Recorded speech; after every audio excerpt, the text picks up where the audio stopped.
Something got me. Let's set the hook on that. Well, y'all, let's try to get this video started. What do you say? It's a bluegill right here, and guess where he's going? In my bucket. We're going to use him as bait on an upcoming catfishing trip. So let me get him unhooked and get him back here in the bucket, and I'm going to try to tell you what I'm doing out here today. Boy, he is hooked good. That thing right there wasn't coming free, was he? Let me put him here in the bucket. Well, y'all, that's actually fish number 3. I've tried to start the video with the fish twice before and fumbled my intro, so I said, heck with it, we'll just start over on the next fish.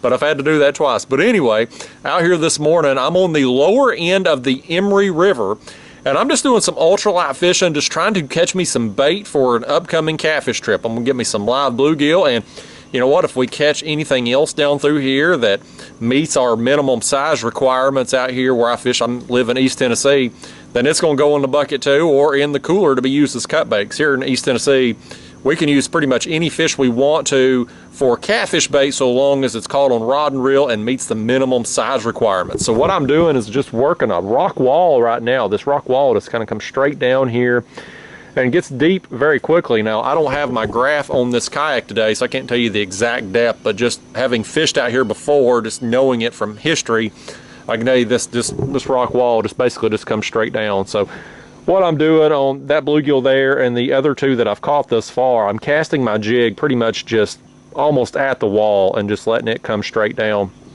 And what I'm using for bait today, let me turn around here and show you, 1/64 ounce gulp minnow. Listen at me, golly bum, I'm batting 1,000 today on the intro. Let me try to get it out correctly here. Let's try this again. A 1-inch gulp minnow on a 1/64 ounce jig head with a number 8 hook. Now, I think I said it correctly. I've got that on my ultralight rod. That's a 6-foot ultralight St. Croix Panfish Series rod. 2-pound test line and just a small Abu Garcia reel. And y'all, what I'm doing is just working my way. I'm gonna work my way down the shoreline, casting that jig pretty much as close as I can get to that rock wall, let it sink down, and just catch whatever fish wants to bite it on the way down. Now, the challenge right now, maybe you can tell, it's still kind of low light. It's a cloudy morning out here. Our water's real dirty. We've had Labor Day weekend. Today's actually Monday, Labor Day, when I'm filming this, trying to get out here early and beat the traffic, boat traffic, but just all the boat wake and boat traffic and everything that's been going on over the weekend, it's really kind of muddied up the water here along the shorelines. And for this technique to be effective, fish got to be able to see it. And so it's going to be a little bit of a challenge as we go along, but again, I think if I can just get that jig up against that rock wall, I think we're going to be in good shape and catch some fish. So enough of me talking, let's get back to it. I got a fish right there. I felt him. Tap, tap, tap, and I finally felt the weight on him on there when he got it. Y'all, I'll tell you what, it's been a struggle out here this morning. I think these fish just can't see my bait. Well, we got another bluegill. He's big enough for a bait. Throw him in the bucket there, but I think these fish, just because of the dirty water, I mean, I like having a little bit of color in the water. This is kind of a finesse technique, and it works really good in clear water. But having some color to your water is never a bad thing. It'll always help your bite. But out here today, I came down here to fish the Emory because I thought this area would probably get pounded less over the holiday weekend, and it would probably have a little better water quality as far as the color goes. But it's been muddier than anticipated, and this is one of those techniques that fish do have to see the bait as it's falling through the water column. It's not vibrating, it's not rattling, it's not having sound or vibration there to draw attention to it. They pretty much got to see it. It's like a dying minnow falling through the water. And so I've struggled out here this morning. Just getting a bite here, a bite there. I'm gonna keep plugging along though. We'll catch them eventually. There's just one. Yeah, y'all, let's continue. I'll just keep covering water down through here. I'll just keep casting. A lot of times y'all will see me in my ultralight. That's a good one though. That's a nice bluegill. That's a perfect size bait right there. I was saying, oftentimes in my ultralight videos, you'll see me get on an area where I'm just catching fish one after another, just cast after cast. And that has not been the case out here today. I mean, I've covered a nice stretch of this rock wall here to just get the few that I have caught. It's just been a get one here, get one there type of morning, and I think it's really just, again, just the dinginess of the water, just having a few inches of visibility. You pretty much gotta plunk these fish right in the head to get them to see it and get them to eat it. So it's doable. I'm gonna get me enough for a bucket full of catfish bait, but by gosh, it's gonna be a little bit of work out here. It's gonna be more work when I throw them into the trees like I just did. Goodness, if I ain't fumbling my words, I'm casting into trees out here today. We may or may not get a video out of this trip, y'all. There's another one. I'm telling you, y'all, you just keep casting. You make enough casts, you will drop this jig right in their face. And when they do, when they see it, they're gonna gobble it up. There's another one for the bucket. I just wanted to have me a few live baits. I've been incorporating that a little bit more into my catfish videos, just because I've been getting some better quality fish on the live bluegill lately. And the audience out there, those of you watching, many of you use live bluegill regularly on your trips, and so I've had requests for it. I had one hitting me right there. My line, see, yep, he got him then. I got a little dead tree here. I'm gonna back off of it too, actually. Oh man, look at this. Holy cow, look at this. I don't know if this is a bluegill or a shellcracker. We'll see when we get him up here, but that's a big one, man. Holy cow, I don't even want to boat lift this one with my 2-pound line. Oh, I'm gonna chance it.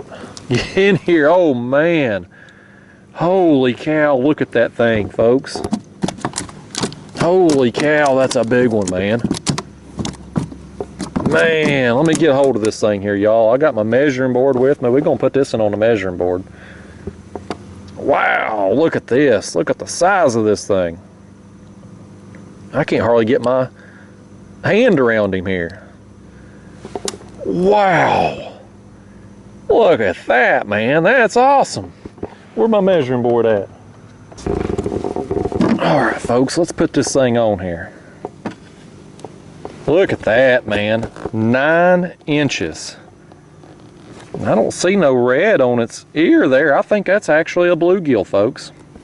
9-inch bluegill, that's a slob, especially for public water. You know, if you was fishing in a private pond that was managed or just taken care of, that wouldn't be no big deal, but out here on public water, that's awesome, man. I'm pumped up about that bluegill. I get excited over some bluegill, y'all, especially when you find them that size right there. I mean, that's a whopper of a bluegill. I'm gonna let this one go. Get out of here, buddy. How you going? Folks, when they're that big, I don't keep them for bait. You know, I'm big on the whole conservation of all trophy class species of fish, and this bluegill, again, as I mentioned, on public water, I don't catch a whole lot of bluegill out here over 8 inches through the year. I just don't. So if they're 8 inches and under, I'll use them for bait. But if they're about 8.5 and on up, I usually let them go, because those are the fish you want spawning and passing on their genes to the next generation. That way you can have more big bluegill like that to catch in the future. So anyway, I'm gonna sneak back over here. I don't know if you can see here on camera. I gotta get me another gulp too. That one fling it off. But there's an old dead tree right here, and that's 2 fish I've got off of it, and that's the first piece of cover coming down through here that I've got more than 1 fish off of since I started out here this morning. It's just been a struggle thus far. Now I know there's a bunch of fish here. You get a you get a rock wall like this with all these trees and everything else hanging down into the water, there's going to be fish all over it. But I misjudged it. I thought I'd come out here today and it would be relatively clean water. I didn't think this area, I knew there'd be a bunch of traffic going up and down the Clinch, but I didn't think necessarily there would be a bunch of boat traffic over here on the Emory this weekend, and I was just wrong. It's been apparently enough to get this water just all muddied up from the boat wake, and so it's made it real hard for these fish to see my bait. But again, we've got this old dead tree falls down into the water right here, and that's 2 bluegill off of it, so I'm gonna make several more casts here to it. Maybe I get bit again, maybe I don't, but we're gonna find out. Oh, something bit me right there now. Let that thing fall back down. That tree there, I don't know, this rock wall, again, it comes out very steep, and I don't know exactly where that tree ends out here. I don't know how long it is. Don't have my graph on this kayak. I didn't put it on because, well, quite honestly, for this style of fishing, I don't need a graph. I can throw this gulp and, you know, work the shallows and do just fine without any kind of electronics, and don't have to fool with charging batteries and, you know, all that nonsense. The simplest method I can get by with, there's another fish. The simplest method, that's another good one too. He's a putting the bend in the rod, buddy. Oh, that's another really good bluegill. This one ain't as big as the other, but it's another really good bluegill. But I was saying the simplest method I can get by with is usually what I want to do. I'll throw this one here on the board for you. I can tell you he's going to end up going in my bucket to use for bait though. I can get that hook out. That thing was hooked right through the lip up into the nostril. That's perfect hook set. You wasn't getting rid of that fish. He wasn't coming free. Yeah, see this one here, nice bluegill, short of 8 inches though, probably in that 7-inch range. So that's perfect size for a catfish bait, in my opinion. So fish this size, they'll tolerate that big catfish hook and stay alive on it a while, and so you'll see him in an upcoming catfishing trip. Let me show you this too, folks, as I get questions about this. So my bucket here, my bait bucket, that's just a 5-gallon bucket with a 5-gallon bucket lid that I have cut a hole in and put an 8-inch hatch on. This is a kayak hatch, but it allows me to just be able to, you know, easily access with a hinge there. Down in here I've got some air stones, just aerate in the water because I'm gonna pack that thing full of bluegill today. If I'm just getting like 6 or 8 bluegill, I don't bother putting the aerator on it until I get home. But out here today, I knew I was going to, you know, hopefully get 15, 20 bluegills, so I was going to need to have the aerator on while I'm out here on the water. And as far as my aerator, this is just a cheap Amazon deal here. I think it's about 20 bucks, but it's got 2 ports there, so I got 2 air stones down in there. And you can see quite a bit of bubbles coming out there, but that'll keep them alive until I can get them home and get them on a more powerful aerator.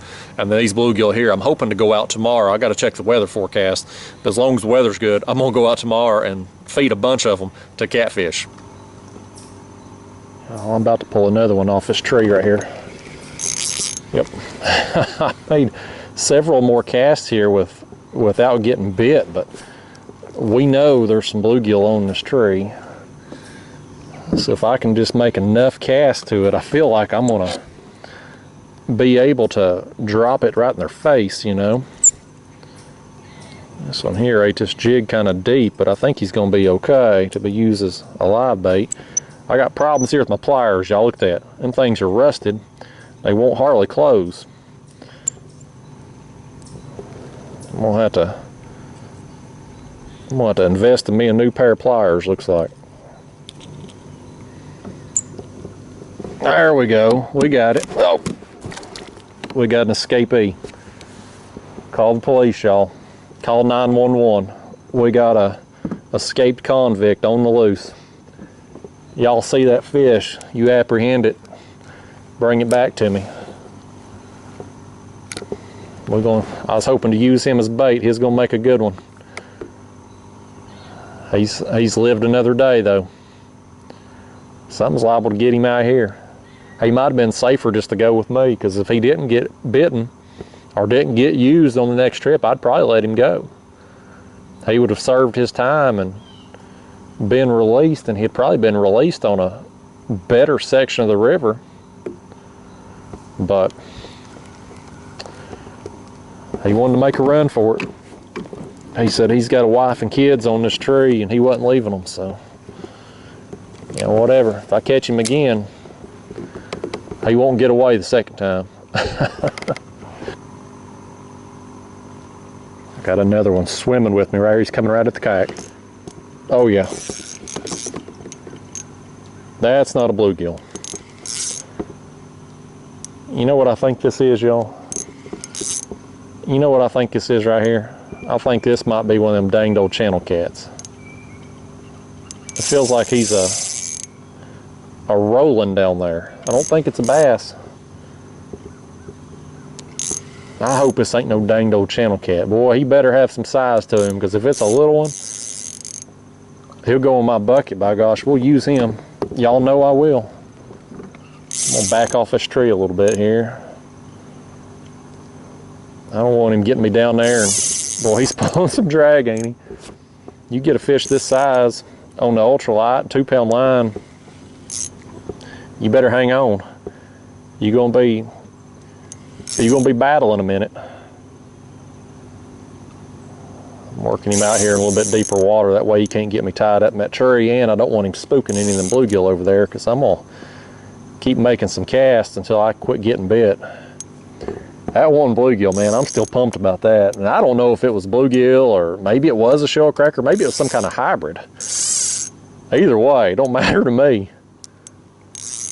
I just like catching them. I love catching me some shellcracker. You know, you get them shellcracker, they're usually 9-10 inches and up, and they're a dang good time too. I just don't get them very often. And if I do, it's usually winter time.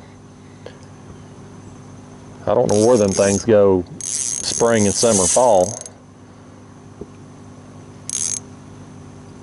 This thing here, man, I'm pretty sure this is a channel cat.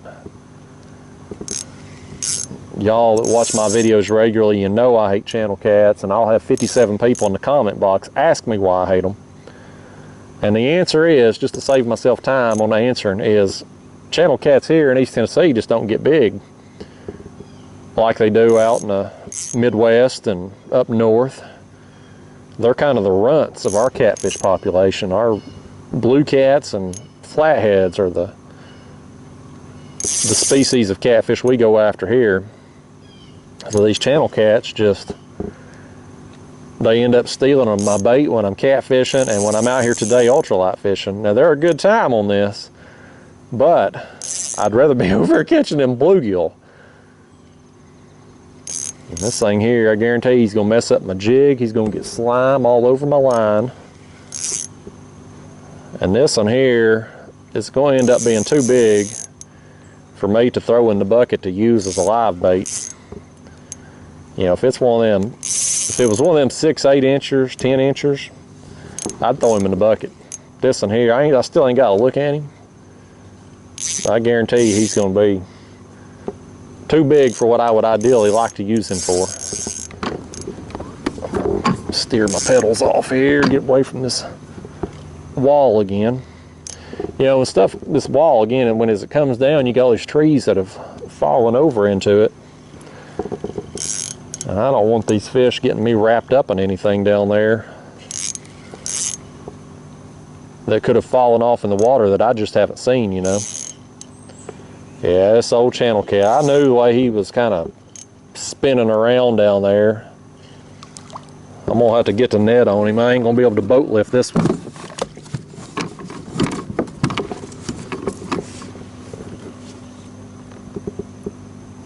Come here, fishy. There he is. There he is, folks. That old channel cat.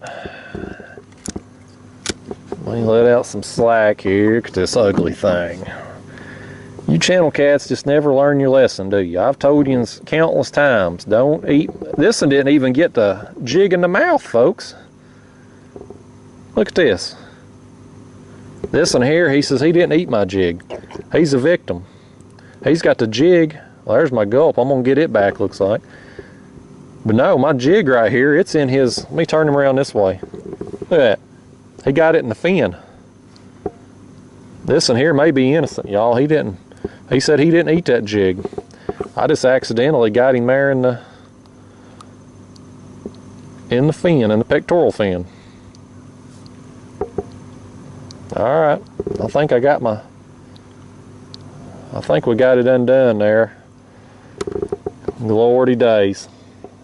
Y'all know I hate them things, but that there's gonna be a little too big for me to use as a live bait.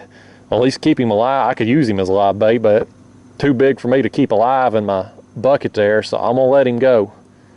You tell your friends down there, no channel cat, don't eat my gulp minnows. Get out of here. Lord, he got me all slimed up.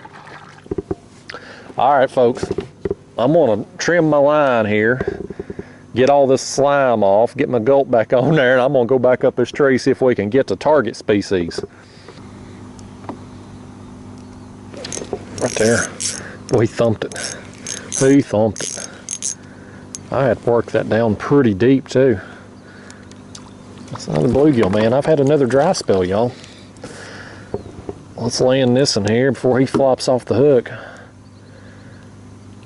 That's another, I mean, it's been a sporadic kind of bite this morning, but the bluegill I'm getting, pretty good size. That's another pretty one there. Look at the blue and the purple and the orange.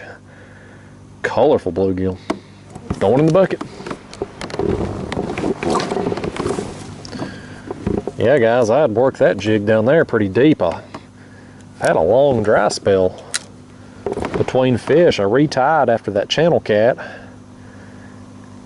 and I fished that tree where I got that big bluegill and those others for a little while longer, made several more casts to it, and just couldn't get any more bites, nothing more going on. So I've just continued to make my way up through here. I had something pecking me right there, but that last fish I got is the first one I've got in a while. It's just one of them mornings out here. But the nice thing about the gulp minnow and the ultralight, even when it's a slow day, a slow bite, you're going to get something. You know, it's not a day where you're going to come out and just get, well, something ripped me off right there. I was going to say a day where you don't come out and get skunked. These fish, they're saying when I'm ultralight fishing, they ain't going to get skunked on breakfast either, because they're going to rip them gulp minnows plumb off the hook. Got me my pea cup here. I'd bounced a pea cup full of gulp minnows out on the highway a few weeks ago and finally replaced my pea cup. I like these pea cups. I've mentioned this in other videos, but you put your gulp minnows in here, on the pea cup it don't leak, versus them little jars that the gulp minnows come in. Them things make a mess. But I finally replaced that pea cup, and so now I can store them a little bit easier. But that's a smelt color, 1-inch gulp minnow. I like the smelt because it looks like shad, which is the primary forage species out here, and pretty much everywhere I fish, shad is the primary food source for those particular bodies of water, and out here on the Emory River today, no different. So match the hatch, you know. If it looks like what they're eating and the size of what they're eating, then you're probably going to get bit. And I am getting a few bites out here today, just kind of sporadic. But at least so far, the boat traffic's been minimal. I wanted to come out here early, first thing here this morning. I know it's, you know, Labor Day weekend's nothing real special here in East Tennessee. It ain't really no different than any other warm weather weekend, you know, other than the fact that it's just a 3-day weekend. So I figured there would be increased boat traffic today. A lot more than what a normal Monday would be just because of the holiday weekend. But other than that, every weekend out here during the warm weather is pretty rough on the boat traffic. All right, y'all, I'm gonna keep making my way up through here. I'm almost at the end up here of where I'm gonna fish on this little stretch. We'll see how many more I get, and if I get me enough to fill my bucket up here, I'll probably just go on to the house and leave these pleasure boaters to have it when they do get out here. If I don't get enough up through here, then I'm gonna turn and hang a left up here at the end of this little section and go look for some more fish. I really think I'd have tore them up today if the water just wasn't so dirty, or if I'd been out here fishing a little bit different style, something to put some flash or vibration or sound in the water there so they could find my bait a little easier. As dirty as the water is today, I've pretty much got, there's another one. Well, I had one. Didn't feel like it was a very big one. I've pretty much just got to drop it right in their face for them to see it. Just having, you know, a few inches of visibility. We'll find them though. We'll keep making casts and we'll eventually drop one right in front of one's nose. There's this one. I can get caught up to him here. I'm telling you, man, it is just sporadic. Catch one, go a ways, catch another one. That one tree down there is the only piece of cover that I've got multiple fish off of today. And I'm sure there was a bunch more bluegill on it that I just didn't get my jig in front of. Either that or it's just a slow, inactive day, and that's a possibility too. You know, sometimes fish are just shut down for whatever reason. But you know, you use this ultralight setup and the gulp minnow, I'm telling you, you're going to get bit. Unless the water is just chocolate milk where you just don't have any visibility, you're going to get bit. You're going to catch something. May not be the size or the species you want. You're going to get something though with this. The other scenario I really struggle with the ultralight is when the wind is up. If the wind is kicking, I usually don't even try to go ultralight fishing because the wind blows a bow in your line and it makes it hard to feel those light bites. And so you either gotta just find places that are completely shielded from the wind, or you got to use a heavier jig head so it'll fall faster and cut through that bow in your line. But then the faster fall, you just don't get bit as much. So I generally, if the water's chocolate milk or if the winds are up really bad, I don't go ultralight fishing. I'll do something else. But any other time, you're probably going to get bit. Now, I'm getting a few out here today. Oh, there's this one. Boy, he's a digging too. These things, man. I'm telling you folks, if you don't appreciate the fight of a bluegill, your tackle's too big.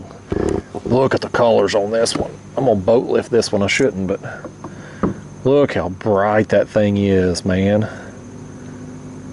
Oh, that's a pretty bluegill. That's another good size one too. Look how bright orange that is. Nice, man. Throw him back here in the bucket. We'll feed him to something, by gosh. There'll be a catfish that thinks he's a good looking. Look at this. Look, God almighty. You can't make this stuff up, folks. I'll literally just wrap that damn gulp around that tree branch. Oh, that's a fish, guys. I went to pick up my line. I was going to reel it in. I got one on. Well, that in there was deep. I had worked that jig way down. Been like that a few times now, where that jig's got way down in the water column. This thing just pooped all over me. Look at that. Fish, you definitely going in the bucket. Poop on me, poop on you, little buddy. You're going in the bucket. You're going to get fed to something. These fish here on this wall, though, they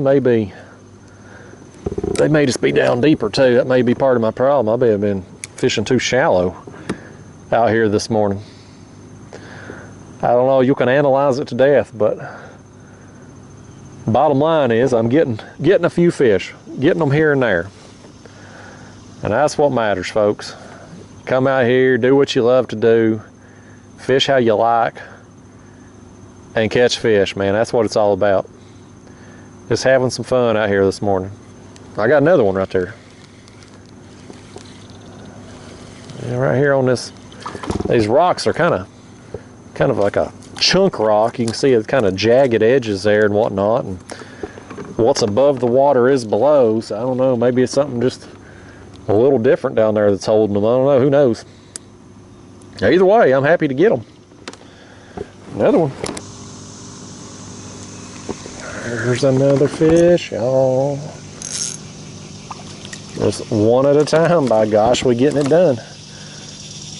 All the bluegill I've got, though, it's not been, you know, this is going to be one of them videos, y'all. Oh, well, crap. Well, that would have been another one that would have been a nice bait size. But, you know, oftentimes I do these ultralight videos, I'll edit out a lot of the fish that I've caught throughout the day just due to small size, you know, 3-4 inches. If I get a bunch of those, I'll edit them out. But most of what you're going to see in today's video are the fish I've caught. I mean, that's the bites that I've gotten you're seeing, other than the ones where I've just fumbled my words, which I've done a few times now. It took me a Benadryl last night. I got stung by yellow jacket while I was mowing the yard yesterday, so I took a Benadryl, and I think it's got me all foggy headed. So there's a few fish where I've just completely butchered the talking segment while I was reeling it in. But other than that, though, the bluegill I've gotten out here this morning have been pretty good quality. And so, not going to have to waste a lot of time when I get home editing out the 3-4 inch fish, because they really just haven't been any. It's been good fish or nothing down through here. And I'm okay with that. I like getting the bites, but when I'm getting the bluegill, the quality I'm getting out here this morning, I still can't get over that 9 incher, man. That was a hard fighting fish. That was a good time. My day was made when that fish bit. Well, I'm just gonna keep working right down here to the end of this point, and we'll see how many I've got. And here's another fish right here. This ain't a bluegill. I hope it ain't another one of them danged old channel cats. Whatever it is a running. Oh, he's up there at the surface. This is gonna be one I'm gonna have to back off here, y'all, a little bit. Let me just get away from this bank so he don't get me tied up in nothing, trees or logs or anything that's hanging out down through there. Oh, he's down there. I think it's a channel cat, though. He's just a digging. These channel cats fight hard. Any fish this size fights hard on the ultralight. But boy, I hate channel cats. Of all the fish, there ain't many fish that I hate, but channel cats on that list. Channel cats, and they just bane of my existence when I'm ultralight fishing or catfishing. Well, I think that's what this one is. Some of y'all like these things. Some of y'all give me a hard time about giving channel cats a hard time. Everybody's got their thing that they like, you know. If you like channel cats, hey, more power to you, you know. Come down here and you can catch all these and take every one of them home with you. That's what I want. We'll get this one up here. I think he's going to be too big for me to keep alive in my bucket. We'll end up letting this one go too. Yeah, it is old channel cat. Old channel kitty. Let me get my net up here. It's going to be one of them I ain't going to try to boat lift because he'll break me off sure as the world. Get in that net, channel kitty. There you go. Let's bring him on in, why don't we? All right. Yeah, a lot of yous right here would take this channel cat home for dinner if you caught him, but where I'm fishing at today, buddy, here on the Emory, you Google Kingston coal ash spill. Right where I'm fishing is where that dumped in at, right upstream from me. So you don't want to be eating nothing down here where I'm at today. People do it. Boy, they can take that risk, not me. I don't want to glow in the dark. Get rid of this old thing. Old channel kitty there, doggone him. Get out of here, channel kitty. Got me all slimed up. Look at my line here, man. Look at all that slime on my line. Them things. I'm gonna cut my line here and retie. So get that gunk on there. Doggone them. All right. Let me trim my line here and get that slime off there. We'll get back to it here in just a second. Oh, something thumped me right there, man. That's more what we're looking for right there. Not them old channel cats. That last channel cat put me out of commission for a couple minutes getting retied. But look at this. This is another quality bluegill. See if I can keep this one in the kayak when he flops. Look at the colors on this one though. Just another beautiful fish. Perfect bait size. In the bucket he goes. Look right here. Look at this. I got my line. There we go. I'm telling you folks, every time I try to talk, I've done it again. I get my line wrapped around something or I bumble it today, man. I've just struggled out here on the commentary today, y'all. I just can't get it going today. Some days you got it and some days you don't. Today I don't. I'm gonna blame the Benadryl, I guess. I don't know. Mowing there last night and I guess I stirred up a yellow, something hit me right there too. I guess I stirred up a yellow jacket's nest 'cause one of them got me on the back shoulder. Another one hit me in the head. I swatted him off. He didn't sting me, thankfully. But them things, man, I swell up real bad and I get stung, so I normally try to take me some Benadryl just to head it off. It has made me stupid out here today. Not that I ain't stupid on this commentary all the time, as some of people would probably say, but I just feel a little foggy brain this morning.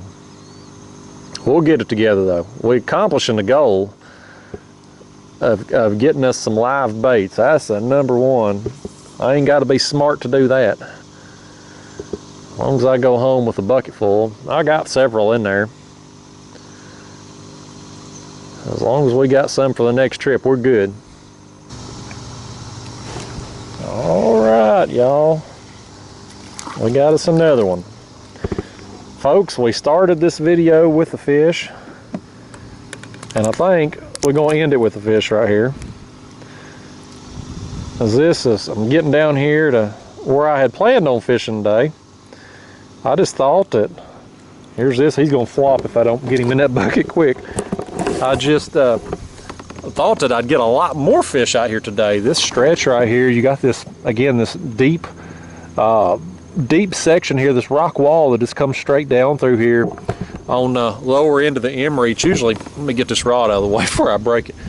This wind is starting to kick up a little bit. It's going to push me up on these rocks while I'm talking, but I really just thought though coming out here that I would just wear the bluegill out, and so I was just going to fish this little section here.